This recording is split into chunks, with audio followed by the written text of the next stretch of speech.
You know, here at Gamer Heaven, we don't just review insanely expensive controllers that you have to sell a kidney for. We don't just unbox, review, and customize the most insane controllers on the market. No, sir. Sometimes you just want something comfortable, practical, inexpensive, and cute.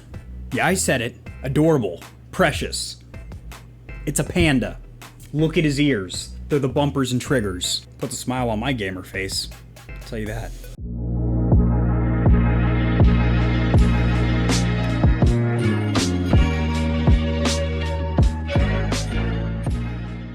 Alrighty, Stallions and Stallionettes, over here at the Stormtrooper Desktop. If you're new to the channel, this is where we do our unboxings, PC builds, and a whole lot of other fun stuff. So the Stoga Panda Controller over here is for use on Switch. You can also use it wired to a PC. And what really surprised me about this, because I knew, yeah, you know, it's designed like a panda, it's gonna look really cute and whatnot, which it did kind of exceed my expectations in the cuteness factor, so that's good. But more importantly than that, a couple of things that really did genuinely surprise me were, one, the ergonomics. This actually feels, I'm 5'11", pretty average North American male and whatnot. Typically Xbox One controllers fit my hands very well. PlayStation DualSense controllers, not the DualShock 4. That was a little tiny for my hands, but ergonomically, this feels really good. This kind of boomerang shape they went with, and there's also a couple of cutouts here for your fingers in the back, which are very subtle, but feel really, really good. And then also, it's USB-C. I kind of thought in my head, well, it's inexpensive. It's $36 minus a 5% coupon, so around $34, we'll just say $34. And it's USB-C,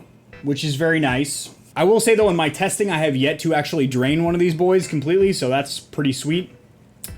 It's absolutely adorable, obviously, which is a huge selling factor because, well, I think it's perfect for the Switch. Considering the average Switch user is typically a casual gamer and likes cute stuff like this, so it doesn't get much cuter than that. I mean, the start buttons, its nose, and then I really do like the trigger and bumper design on here.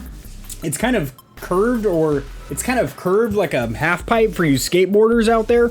And what that actually allows you to do is be able to transition between the bumpers and triggers really, really quickly, which is super sick. So I did mention I played with this on Windows 10 PC. It didn't work with certain game launchers, but with Steam Big Picture mode, which basically any controller, a baked potato with a wire coming out of it, more or less, it'll scrape the internet for drivers and whatnot, or if it can't find drivers, it'll literally make up their own for controllers. So this was able to be used wired. There might be a way to Bluetooth it as well to your PC. I couldn't get it to be discovered on my Windows 10 PC via Bluetooth, but I was able to play wired through the USB-C port, and that was pretty cool. Now, the analog sticks, I would say, are actually a step up from the licensed Switch Pro controller because they have more resistance. I will say they're a little short for my liking, but so are the traditional Switch Pro controller.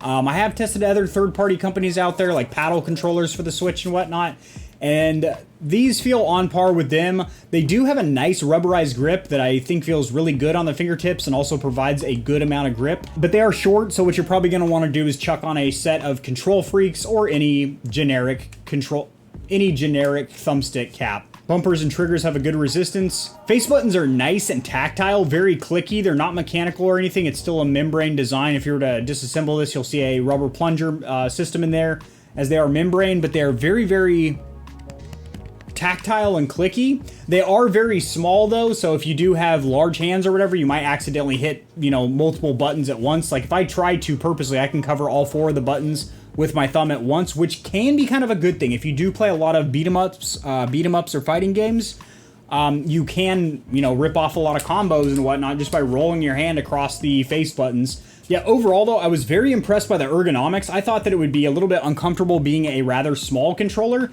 but even for my hands, I mean, this feels, you do feel a little bit bunched up, but it feels really ergonomically correct. I also do like that it is USB-C. I do like that the battery life is so good that I can't even give you a definitive number on it because, well, I haven't been able to kill it yet. So overall, who would I recommend this for? Well, anyone that needs a second controller, anyone that doesn't have a Pro style controller, as this is cheaper than the licensed Nintendo Pro controller. And if you're looking at something like PowerA's option, this is still slightly cheaper. I think it feels really good. Doesn't have any back paddles or anything like that, but the majority of Switch games really don't require back paddles because you're most likely not playing first-person shooters on there. At least I hope you're not, because even the ported over versions of like Apex and Doom They can run at like 720p, 28 frames per second, ultra low settings. Not bashing the Switch at all. I know it's not about sheer graphical fidelity with that console, but yeah, overall, I think this is good for anyone that needs an extra controller, or as a gift, I think this would be really good. Granted, the packaging isn't necessarily beautiful or premium or anything like that, but it's super cute. So I generally don't buy my controllers based on cuteness factor, but if I were to, I'd probably sell my whole collection and just buy like 20 of these. If you guys did enjoy this honest product review and you do believe that pandas should remain not in your living room but in their natural ecosystem, in their habitat, liking the video will help it to get seen by more people, so this information will reach and assist them as well, which in turn helps me grow this channel, which I do greatly appreciate. Subscribe for more content like this. I do honest product reviews of gaming peripherals, news in the gaming community and industry daily, as well as tutorials helping you get set up streaming and YouTubing.